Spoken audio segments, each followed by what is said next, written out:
K-Dancers, welcome back to our channel. My name is Julie and I'm the owner and one of the ballet instructors here at Broche Ballet, a ballet school just for adults in Denver, Colorado. Today I want to talk to you a little bit about balance. This is a huge deal both at the bar, in the center, and something that I get a lot of questions about. In fact, this one was recently inspired by one of my Instagram followers who had a question about how to work on her balance at home, so I would like to talk a little about that today. Before we get started, please do make sure that you like, subscribe, share our video, and all that good stuff. It really does help us out. So let's get started. Today, we're going to be talking about a few different things relating to balance. First, we're going to be talking about where balance even comes from, what it is, the overall overarching concept of how we're even going to start thinking about balance. We're going to talk about a concept called proprioception, which affects our balance greatly. We're going to talk about how to practice your balance both at the bar and at home. Then we're going to talk a little bit about some supplemental exercises to help you strengthen for balances when you're at home and between classes.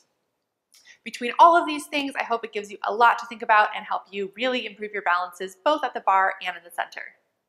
Let's get started. First thing we're going to talk about is where balance even comes from.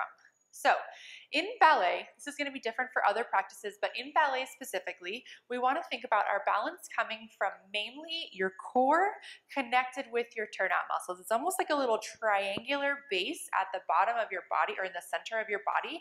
Let's say I'm standing here in first. We need to balance even in first and releve. You're going to feel your tummy pulling all the way into your spine. So really engaging the lower abs, lifting the fronts of the hips. We really don't want to let the pelvis tip out. You really want that tailbone dropping straight down and lifting the fronts of the hips. This one can be a little tricky to see in the mirror because a lot of times we get distracted by the booty curve and we think that that means that our tailbone's not down enough. What you want to think instead is maybe the seam of your shirt would be perfectly parallel with the ground. So if you had a tutu on, it would be perfectly level. That's how you're going to place your core for your balance. Really make sure that that is tight and engaged in this lower region. Then you're going to feel that connecting to the turnout in your legs. So both of your legs are rotating in the opposite direction. You're really engaging the backs of the legs closer and closer together. In ballet, below the core, you really want to feel equal and opposite turnout in both of your legs. So whether we're in coupe, whether we're in passe, whether we're standing with both legs flat or on releve, you want to feel equal and opposite rotation in those legs, which is going to help give you a spiral, two opposite spirals in the bottom half of your body, which is going to give you a really stable base to push off from. So we've got the legs spiraling down into the ground. We've got the belly pulling all the way into the spine, the tailbone straight at the ground. And then we're going to make sure we're perfectly aligned. So ears, shoulders, hips, and toes, all in one straight line. We don't want the shoulders behind the hips. We don't want them in front of the hips. We don't want if all of this is stacked up, we don't want the head to jut forward. That's a very common thing we'll see is the head jutting forward. So now your ears are no longer placed on your shoulder. We need all four of those points to be in a perfect line when you're trying to work on your balance. So again, we've got three main points where your balance is going to come from. Your core, your equal and opposite turnout in both of your legs, and then your perfect alignment. Stack your body up, ears, shoulders, hips, and toes, all in a nice, gorgeous line. Next, we're going to talk a little bit about proprioception.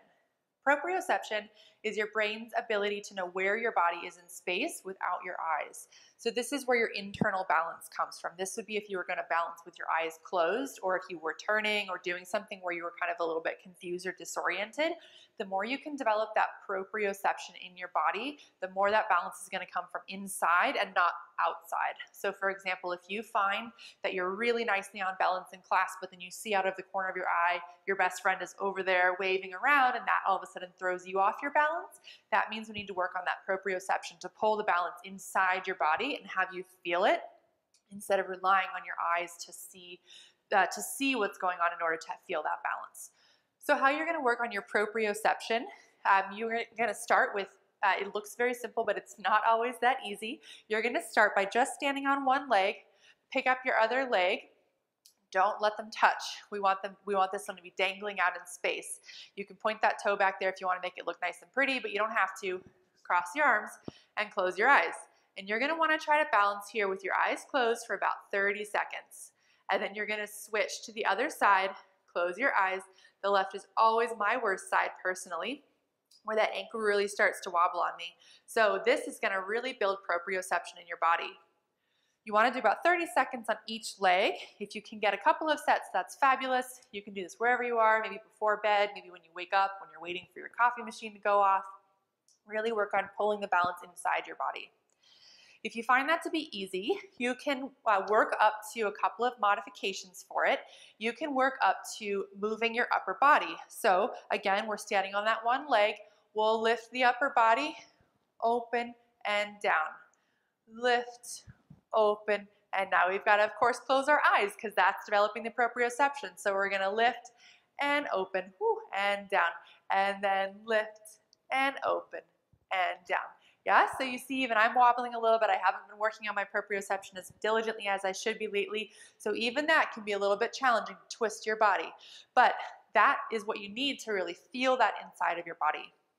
One more modification you can do is try to balance even in Susu or in first, trying to find a balance with your eyes closed as well. So see if you can feel up on your releve inside your body with your eyes closed and not relying again on the outside factors. So proprioception, if you can build up your proprioception, it's not only going to help with your regular balances, but it'll help with your turns as well, because a lot of times the turns actually feel like you're turning with your eyes closed. And so you want to be able to feel that balance inside your body without relying on your eyes, because you don't really have them when you're turning. So now that we have some background on balance, where it comes from, how we're going to improve our proprioception, let's talk about how to actually practice this. These things are going to apply whether you're in class or whether you're at home practicing your balance. You're going to want to really think about these three things that we're going to talk about here as much as you can while you're working on balance. So first, make sure you practice every balance that you're having trouble with on flat. I know flat seems like it would be super easy and it has no work to be done there, but that's so not true. A balance in coupe or a balance in passe, balance attitude, all of these things can be really difficult on flat, but on flat you can sort of experiment a little bit and feel a little bit easier to feel that correct placement and the turnout and all of the things we talked about in the first part of this segment. You can really feel that on flat, which can help you apply it to releve. So let's take, for example, a coupe balance on flat. So I'm going to start here. I'm going to do just a little open third today. I'm going to really start by feeling all of the things we talked about, the alignment, the core, and the turnout before I even lift that leg. So both my legs are spiraling down into the ground. I'm trying to cinch the backs of my legs together, closer, closer, closer. I'm feeling my belly all the way into my spine, my pelvis perfectly level, so my tutu would be perfectly level. And then I'm feeling my ears lifting from right under the ears so that they're right over my shoulders, hips, and then toes. Now I'm going to take one foot up to coupe. I'm going to still try to feel the backs of my legs cinching together. Really rotate those legs as much as you can. Feel that belly all the way into the spine. Don't let it tip when you go for that one leg balance. Really feel that nice and tight in there.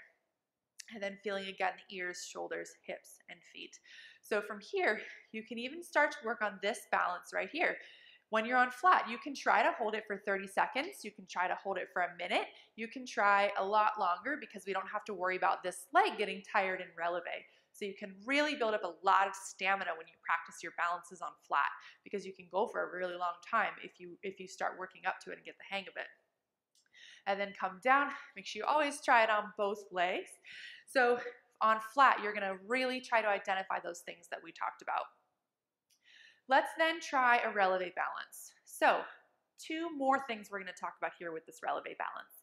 First of all, we're still going to feel that same thing. So for example, let's say I'm going to go from a Susu to a coupe front or a passe. It's the same really for all of the balances, the same general principle. I mean, there's a couple of different tweaks, but it's the same general ideas. Feel both those legs spiraling into the ground. When we lift to a coupe, same thing. Feel the backs of your legs really cinching together and coming closer so that it feels like your hips are getting more narrow. You're cutting down right underneath the glutes. Really use that rotation. Tummy into the spine, ears, shoulders, hips, and feet. Now, we've got two more things to talk about that I promised you. Number one, when you let go of the bar, this is critical how you let go of this bar. Don't just let go and expect it to work. It most likely won't work unless you have a magical touch of balance. If you are struggling with balance, a lot of times it has to do with how you let go. So we're gonna set ourselves up for success here. So let's say I'm in a coupe balance and I have a pretty hefty grip on the bar because I'm not sure that I'm ready yet. So I'm gonna start letting go of the bar one finger at a time. I call it a little finger dance. So this hand at the bar is really trying to test and make sure that I'm ready. And I'm not gonna let go until I know I'm ready. So with every finger that lets go, I adjust something to make sure that I'm in the right spot. When you let go one finger at a time, you have the ability to adjust and fix it before you let go all the way. Then when you're finally ready, don't just move your arm over there really in a really jerky way. Let go super gently. So think about, here we go, we're up on that one leg. We're gonna do our little finger dance. And then as you let go, you're just gonna very gently place that hand in front of you wherever you wanted it to go. You're not gonna throw it off the bar. You're not gonna let go dramatically. You're gonna just very softly and gently let it drift to match the other arm. Whether that's here or here, wherever it is, make sure the movement of your arm doesn't impact your body. A lot of times we'll see that when we get a little bit scared about the balance, we'll tense our upper body, and therefore if you move your arm, it'll take your body with you. So make sure your upper body is very loose from the rib cage up so that your arm can move without moving your shoulders and disturbing your body. So again, here we are up in our balance. We're getting ready. We're doing our little finger dance. We're making adjustments with every finger that lets go. And then when we finally want to let go, we drift very gently to the position that we want to go in. So the second thing I want to talk about is your upper body. I alluded to this a little bit in how we're going to let go of the bar, but I really want you to think about your upper body being lifted up off of your body. So a lot of times when we're focusing on the balance, we will sort of like bear down and hold our breath and stop breathing, but we want to do the exact opposite of that. One of my favorite analogies for this is one of my very, very good friends doesn't know how to swim, and they will in the pool because they're afraid of drowning, which is a very legitimate fear because obviously water could actually drown a person. But if you don't know how to swim, the water can be super scary. So they will tense up out of fear in the pool and then sink immediately. In the pool, the only way to float is to open your chest, have a slight arch in that upper back, and feel light and feel your breath. You cannot hold your breath and tense everything. You will fall straight to the bottom of the pool. I want you to think about that same analogy when you're doing your balances. So if you're up there, scared, bearing down, holding your breath, think you're just gonna drown in that pool. You're just gonna sink. So lift up, feel light in the upper body, separate the upper body from the lower half. Find your breath, keep it relaxed up there, and then when you find that balance and your upper body is so open and your chest is so lifted, then we're not going to sink down and get heavy into the bottom half of our body. So again, what we're thinking about when we're up on Releve, we're really thinking about all the same things that we already talked about.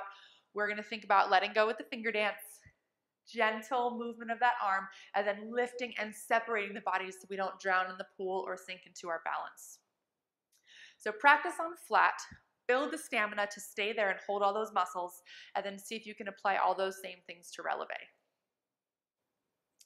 So the last thing I want to talk a little bit about is how to strengthen your body for these balances. So let's say you're applying all of this stuff that we just talked about, but your balances still aren't working. For example, you can't hold your turnout when you let go of the bar, or your ankles are wobbling all over the place.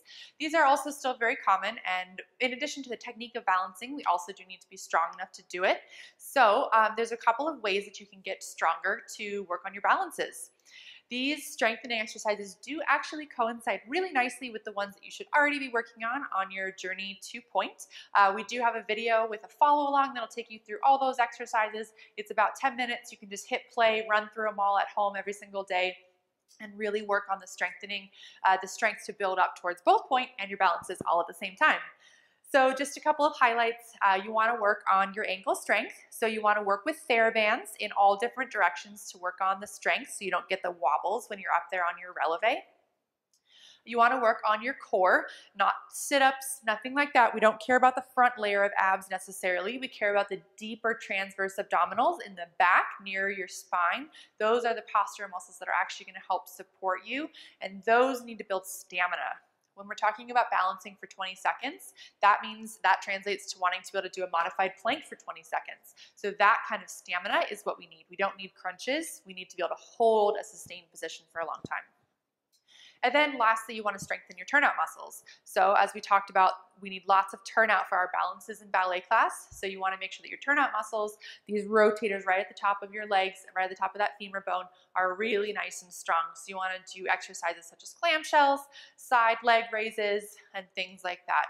Again, take a look at that video that we have on our YouTube channel, which will take you through a nice 10-minute follow along of all of those exercises to help you get ready for point and work on your balances. Well, that's all for today, dancers. We talked a little about where the balance comes from, your turnout, your core, and your perfect alignment. Make sure you work on that proprioception to help you find your balance without your eyes. Practice very gently. Set yourself up for success at the bar by letting go gently and not drowning in the pool. Practice on flat, and don't forget to get super strong for balance and for point.